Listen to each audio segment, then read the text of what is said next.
ഈശോയുടെ നാമത്തിന് എന്നും മഹത്വമുണ്ടായിരിക്കട്ടെ. കുരിശിൻ്റെ വഴിയിലൂടെ എന്ന നൊയമ്പുകാല വിചിന്തനങ്ങളിലേക്ക് എല്ലാവർക്കും സ്വാഗതം. ഇന്നത്തെ ദിവസം കുരിശിൻ്റെ വഴിയിലെ രണ്ടാമത്തെ സ്ഥലമായ ഈശോ കുരിശു ചുമക്കുന്നു എന്ന സ്ഥലത്തെക്കുറിച്ച് നമുക്ക് ധ്യാനിക്കാം. ഇന്ന് നമ്മൾ ധ്യാനിക്കുമ്പോൾ നമ്മുടെ ജീവിതത്തിൽ നമ്മൾ വഹിക്കുന്ന കുരിശുകളെല്ലാം ഈശോയുടെ കുരിശിൻ ചോട്ടിലേക്ക് നമുക്ക് സമർപ്പിക്കാം.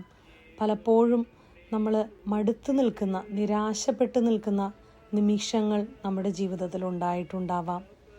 ഇന്നത്തെ ദിവസം അതെല്ലാം ഈശോ ഒരു കുരിശുമരണത്തിന് ശേഷം ഉയർത്തെഴുന്നേറ്റതുപോലെ നമ്മുടെ ജീവിതത്തിലും ഒരു പുത്തൻ ഉയർപ്പ് അല്ലെങ്കിൽ ഒരു പുതിയ പ്രതീക്ഷ, ഒരു പ്രത്യാശ കർത്താവ് നമുക്ക് നൽകും എന്നുള്ള വിശ്വാസത്തോടു കൂടെ നമുക്ക് ഇന്നത്തെ ദിവസം മുന്നോട്ട് കൊണ്ടുപോകാം.